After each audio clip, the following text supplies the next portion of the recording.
Hey, so this video has become a bit of a monster. Originally I just wanted to make a video showing off a bunch of pictures that I have been making since moving here to New York. Then I realized I didn't have any video to go along with the pictures. So for the past month, I've been going out, taking video for the pictures that I've already taken.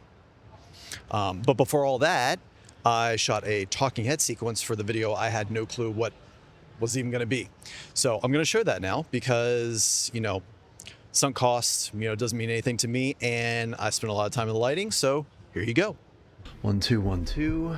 Hey, it's been a long time since I've made a video. Hey, what's going on? Hey, it's been a while. Hey, it's been a minute.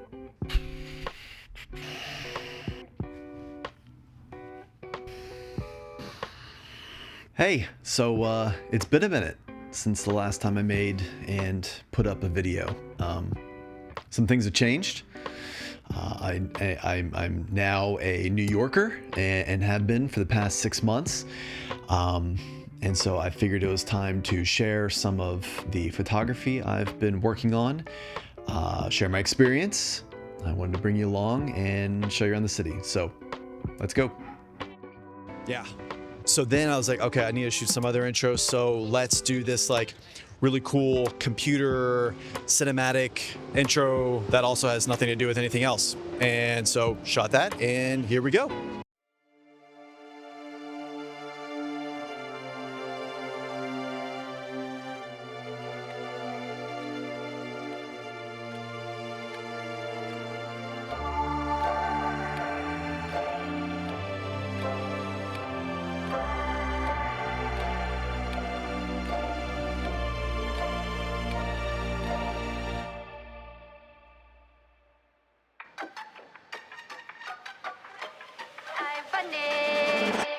What? Yeah. So then I stopped making videos because that's awful and you need to think about stuff before you actually go and shoot. So I did. I took a couple weeks. I thought about what I really wanted to say and now I know. And so here's a video. I hope you enjoy my pictures and yeah, see what I've been doing for the past 6 months. Sorry.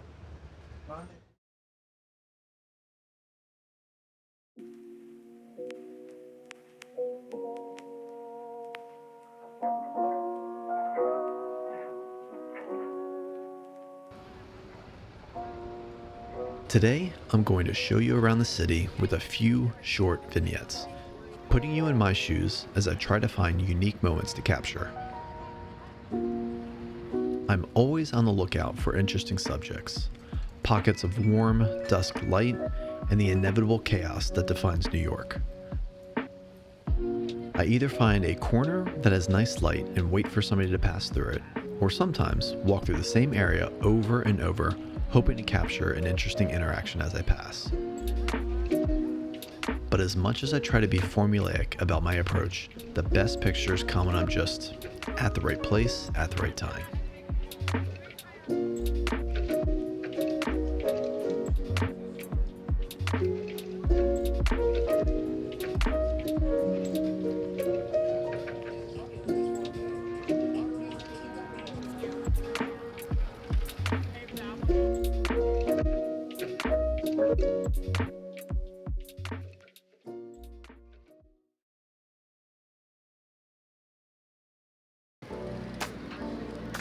I've gotten a ton of enjoyment from photographing the city over the past few months, but hands down the most memorable and rewarding experiences have been the impromptu conversations I've had along the way.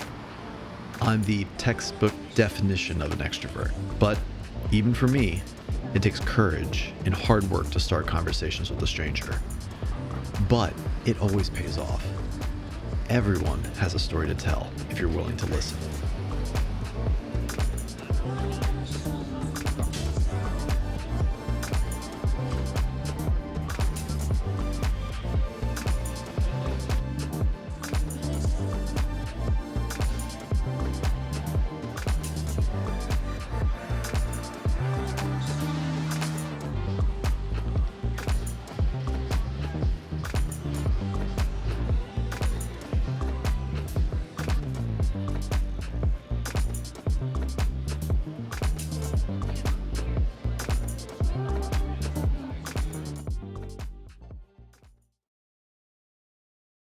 New York is stunning, but it's up to you to find its full potential.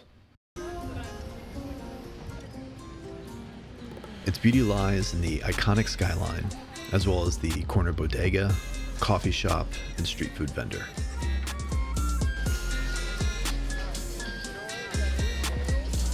But I find New York's parks to be the most inspiring. People escape the heat, incessant honking, and crowded sidewalks by slowing down in Washington Square, Tompkins, or even Little Island. These spaces are beautiful in and of themselves, but for me, the exchange of culture, ideas, music, and politics is the real heart of the city.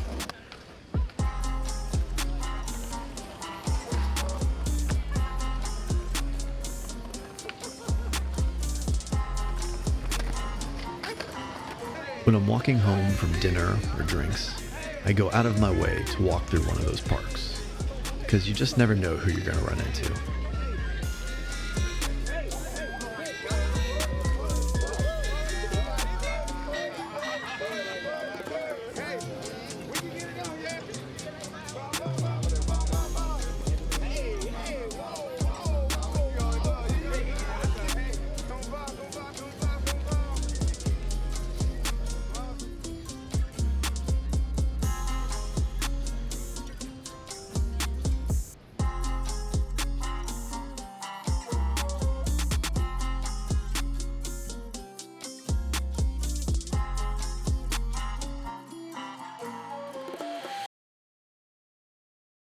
So, how have I been getting around after committing to the carless lifestyle? Well, I walk. And walk, and walk, and walk. When I first arrived, I committed to walking nearly every night for at least an hour, and there's just no better way to see the city. And when it's too far to walk, well, the subway's got you. Everyone takes the subway, and it seems to be the great class equalizer.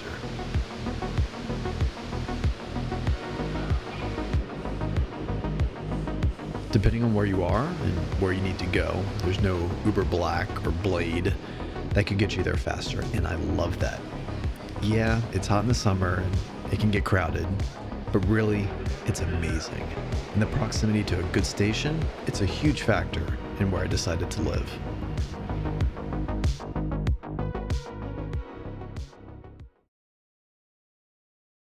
Photo walks, meetups, and gallery openings have been absolutely essential in my quest to find friendships since moving here. The New York film and camera community is so strong, and I'm thankful to the few people I can now call friends. I'm forever indebted to those who volunteer their time to organize and put on these gatherings. Just now, finally, I've found that sense of community I've been so desperately searching for.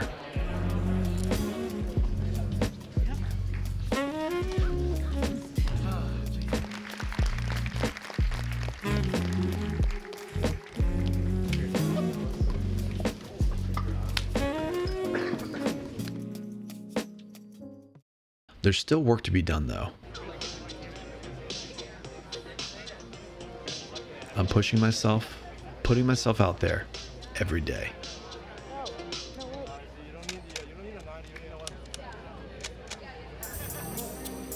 You are not a tree, you can move.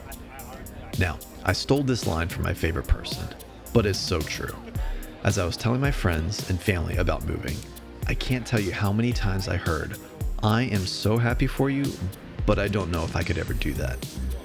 Well, the truth is you can't. A little discomfort, it's good for the plot, and humans are amazingly resilient.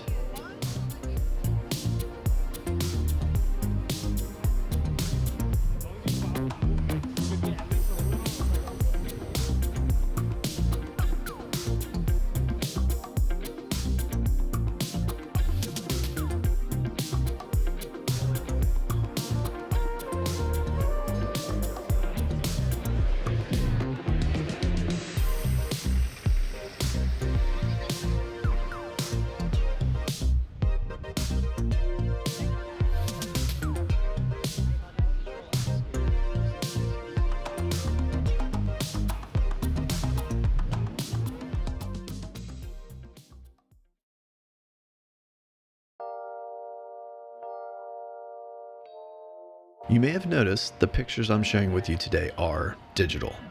While that may be unreasonably disappointing for some of you, fear not, I have not abandoned my film roots. I just haven't got anything developed since moving here. I've downsized my photography kit quite a bit, and all of the developing and scanning supplies are staying in a storage unit outside the city. I'll have to swallow my pride and let someone else develop my film for once, but I'm not going to give up the scanning and converting at home.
And finally, I think I'm going to get into instant film.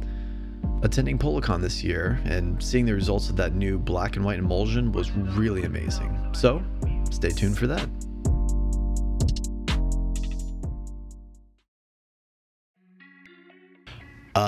Yeah, so this is close. Not my favorite thing here, but I was doing it to show off the lens that I'm using today for this video, and it is the Blazar Nero 1.5x anamorphic adapter. Currently, I'm running it on a Canon FD 50mm 1.4 as the taking lens. It's been such a killer combo. I've used it with a Helios, and that was awesome. That's a great combo because it really it takes all of the character of the Helios and just cranks it up to 10. On this Canon lens, it just it's so sharp. It's just it's amazing. So this is the first time I've been using it this close, which is pretty wild, and I can only say amazing things about using it for stills. I think it's so cool. It has such a unique look, and then you just throw it on to any one of the numerous 50mm lenses I'm sure a lot of you have, and so highly recommend checking it out, looking into it, or looking into the 100 other anamorphic options that are out there nowadays. So I just wanted to share that a little bit, and we'll get back to the pictures.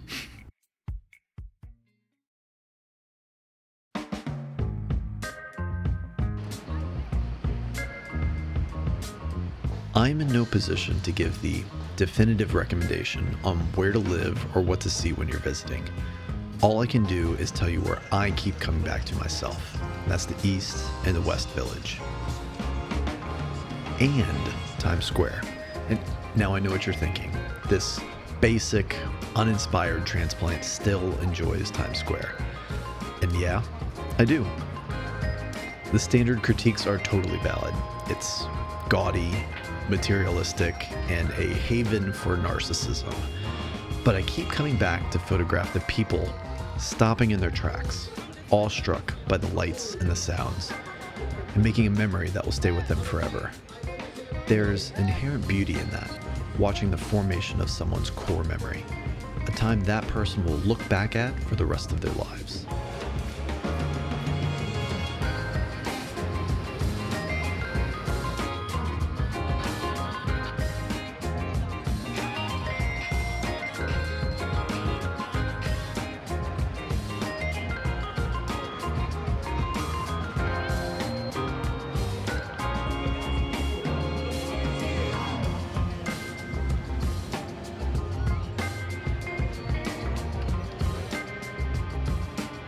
We can get so easily accustomed to the hustle of the city. I think it's good practice to pause and realize how special this experience really is.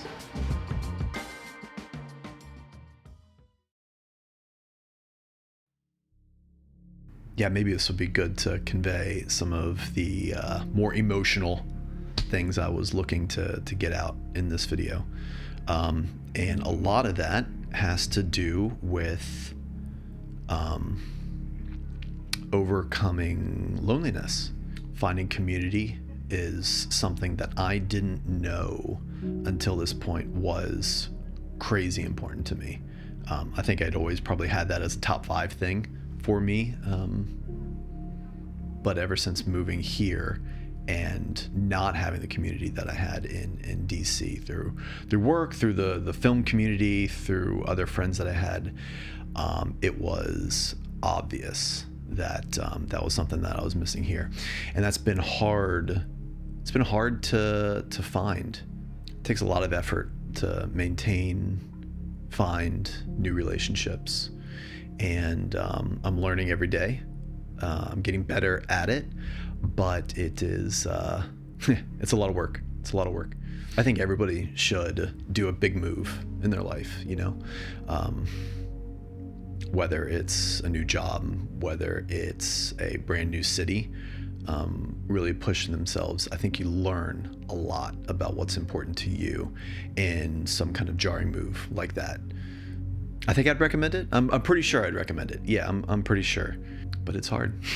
I don't have a whole lot more insight than it's really hard and everyone should try it. It's not quite a huge sales pitch, is it? Photography is still my absolute passion. I love it so much. I love that it gets me out of the house when I sure as hell don't feel like it. When sitting on the couch would be a heck of a lot easier than going out and seeing something new. The film community here is awesome. There's a bunch of really great camera stores, Brooklyn Film Camera being the one that comes to mind and the one that I've kind of worked with the most. They've been so inviting, really one of the most communal groups that I've had the pleasure of working with since coming here to New York. It's been awesome. Yeah, it's been really, really good. Yeah, this is weird. This is not something I've ever done before, I would say. And it's very personal. And I'm wearing my glasses, which I sure don't normally do. I'm gonna stop that right there.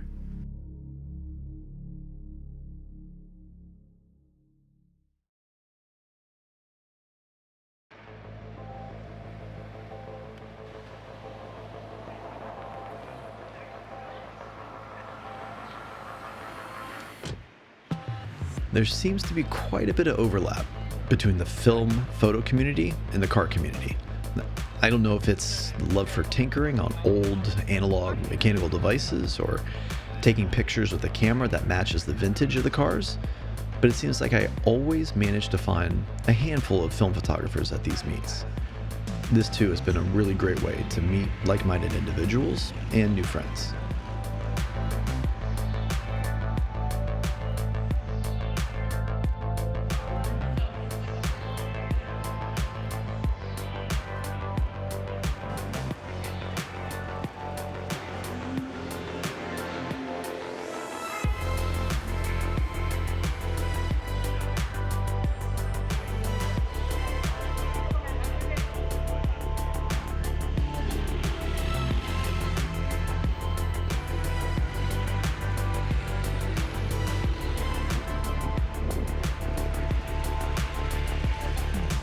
I hope you all enjoyed this look at my first 6 months in New York.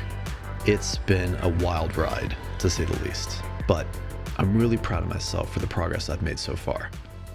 I'll see you in the next one.